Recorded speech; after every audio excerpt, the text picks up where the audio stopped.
Quels sont d'après vous les enjeux fondamentaux pour la société en ce qui concerne la transmission du patrimoine? En fait, je pense que c'est clé. D'abord parce qu'on est dans une société qui évolue très vite, qui devient très technologique, qui est très stressante, où il y a une sorte de perte de repères. Et je trouve que les objets, c'est un ancrage. Et encore plus en France, je trouve qu'on a la chance d'être dans un pays qui porte cette culture. On a aussi besoin de pouvoir hériter finalement de ce que ceux qui ont cette sensibilité du beau, etc., peuvent nous apporter. On ne peut pas être que technologique, on ne peut pas être que virtuel, on ne peut pas être entre deux avions en permanence. Je pense que de s'ancrer justement dans cette beauté de l'objet est pour moi fondamental si on veut avoir un équilibre, et c'est une manière aussi de se ressourcer qui est très très importante.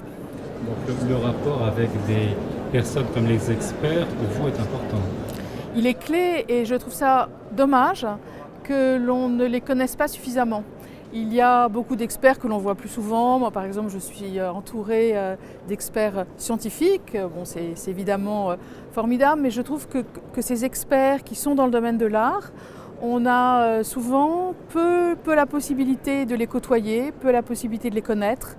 Et je trouve aussi que dans ce salon, il y a cette richesse énorme, tout d'un coup de se trouver en contact avec des experts dont on n'aurait pas forcément soupçonné l'existence. Et pour beaucoup, sauf évidemment de travailler dans cet univers en permanence, on n'aurait pas du tout eu la possibilité de les rencontrer. Ce qui me plaît, c'est qu'on ne voit pas du tout, comme dans d'autres salons, l'aspect commercial d'abord. On voit avant tout la beauté de l'objet et c'est lui qui est mis en avant.